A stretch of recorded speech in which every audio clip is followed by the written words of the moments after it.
December 5th, 1945. Think about that day. A clear Florida afternoon. Seems normal, right? But it turns into this complete mystery, one of aviation's biggest. We're diving deep into Flight 19 today, its disappearance, and how it got tangled up with the whole legend of the Bermuda Triangle. It's a fascinating one. We've got the official reports, the historical accounts. Yeah, and our mission here is really to unpack the facts, look at what we actually know, and maybe figure out why this story still grabs us, especially those of us into the unexplained. It started so ordinarily, too. 5 Navy Avenger torpedo bombers lifting off from Fort Lauderdale. Just a training flight. Exactly. Nothing cloak and dagger. It was called navigation problem number 1. Just a standard exercise for the trainees, although they were pretty seasoned. And these weren't novices, that's key. 14 airmen total. The lead pilot, Lieutenant Charles Taylor, a WWII vet, he had something like 2,500 flight hours, loads of experience. Yeah, absolutely. Not the kind of crew you'd expect to just get lost easily. Their flight path was planned out, clear as day. Head east to Hens and Chickens Shoal, do some bombing practice. Standard procedure. Then north over Grand Bahama, and finally swing southwest back to base. A triangle route they'd flown before. And the first part, it went okay. The bombing practice completed. Actually, one plane turned back then, which is interesting. Yeah, why was that? Do we know? Not definitively linked to the later problem, seems like it might have been unrelated, but it means 4 Avengers continued. It shows, at least initially, things seemed fine. Okay, so 4 planes continue, but then the normal just evaporates. Around 3:45 p.m., the tower gets this radio call from Taylor, and it's chilling. Yeah, what did he say exactly? Cannot see land, we seem to be off course. Just like that, the whole tone shifts. Right, and you can imagine the reaction in the tower. They ask, okay, where are you? Standard question. But Taylor's reply, just more confusion. We cannot be sure where we are. Repeat. Cannot see land. For an experienced pilot over familiar waters, it's just odd. Very odd. Makes you wonder immediately, what could possibly be happening? Compasses. Weather. Something else. And it gets worse. Other pilots start chiming in on the radio. You can almost, hear the panic rising. One transmission was, we can't find west. Everything is wrong. We can't be sure of any direction. Everything looks strange. Even the ocean. That part always gets me. Even the ocean looks strange? What does that even mean? It suggests something more profound than just being lost, doesn't it? It really does. Like their whole perception was getting skewed. And then command apparently shifts to another pilot briefly, but the messages just get more desperate. Yeah, the next message is even more alarming. Something like, we can't tell where we are. Everything is. Can't make out anything. And the even estimated position, we think we may be about 225 miles northeast of base, which, if true, was way off course. It looks like we are entering white water. We're completely lost. White water? Was it a storm kicking up suddenly? Could be. Or maybe something affecting their vision, their perception again. Yeah. And then just silence. Radio contact lost. Total silence. So, back at base, obviously, alarm bells are ringing loud. They scramble a search and rescue mission immediately. Right. 2 Martin PBM Mariner seaplanes. Big aircraft, designed for exactly this kind of sea search. They head out. But the tragedy just compounds. One of those rescue planes, it also disappears. Vanished from radar.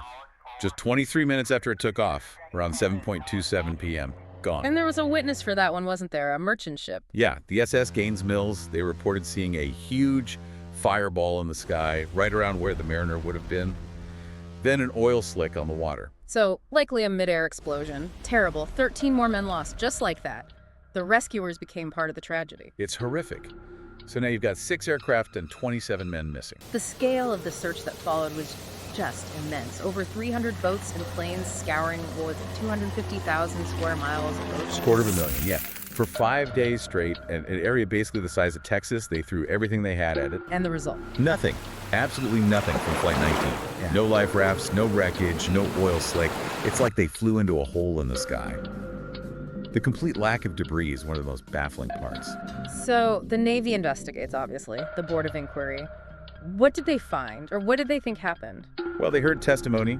Some pilots mentioned Taylor having compass issues before, and there was a strong theory he got confused, thought they were over the Florida Keys. Which would be way southwest of where they should have been. Exactly. If he thought that and flew northeast to correct, he'd actually be flying further out into the deep Atlantic. Fatal mistake, if true. But what was the official conclusion? Officially, cause unknown. They did initially lean towards pilot error, blaming Taylor, But that finding was later amended. They couldn't be certain. And importantly, they specifically addressed the more unusual theories, right? Yes. The Navy was clear. No evidence whatsoever was found to suggest UFOs or any other sort of unusual forces were involved. They stuck to more conventional possibilities. Okay, so let's talk about those conventional theories. What seems most plausible based on the evidence we do have? Compass malfunction is definitely high on the list. Taylor's compass, maybe others too. Combine that with navigating over open water with potentially unreliable timekeeping. Leads to spatial disorientation. Precisely. It's a known killer for pilots. If your instruments are wrong and you have no visual horizon, your inner ear can trick you completely. You think you're flying level, but you're actually banking or diving. Scary stuff. What about equipment failure beyond compasses? Possible, though less evidence for systemic failure across multiple planes. And weather is always a factor over the Atlantic. Conditions can change fast. That whitewater comment might point to rough seas or sudden squall. And if they did get lost, ran low on fuel, ditching those Avengers would have been incredibly difficult, wouldn't it? Extremely. They were heavy planes. Putting one down safely in anything but calm water would be a huge challenge. And the ocean floor there, near the Puerto Rico Trench, it's incredibly deep. Thousands of feet. Recovery, especially back then, would be almost impossible. Pretty much impossible, yeah. Anything that went down deep likely stayed down. Which inevitably brings us to the Bermuda Triangle. The legend itself. Flight 19 is probably the cornerstone case that cemented its reputation. Geographically, we're talking roughly Miami, Bermuda, Puerto Rico, right? That general area. That's the popular idea, yes. And Flight 19 vanished squarely within that zone, fueling all the stories of mysterious disappearances. Though it's worth repeating, officially, scientifically, there's no recognized danger zone there. Shipping lanes are busy, accidents happen. Correct. No government agency or scientific body recognizes the triangle as inherently more dangerous. But Flight 19 gave the legend wings, you could say. It captured the public imagination. And the mystery persists because we still haven't found them. There was that discovery in '91. Right, off Florida. We found some Avengers, and there was huge excitement. Could this be them? But the serial numbers didn't match, not Flight 19. So the search goes on, technically. Leaving the families without closure.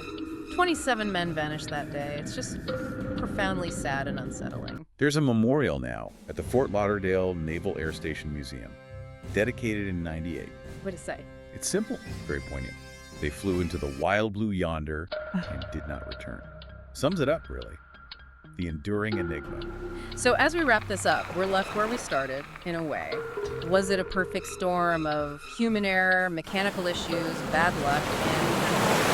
That's the most logical, conventional explanation, piecing together the fragments we have. Or does that sheer lack of evidence, the strangeness reported by the pilots, hint at something else? Something beyond our current understanding? That's the question that keeps the mystery alive, isn't it? The fact that 5 planes, then a 6th, 27 people, could just vanish. No wreckage, no bodies, no definitive answers. It's a void. It really forces you to think about the vastness out there, the power of the ocean, maybe the limits of what we know. Flight 19 remains this chilling reminder that sometimes the unexplained stays just that, unexplained. What other secrets are hidden out there? Definitely something to ponder.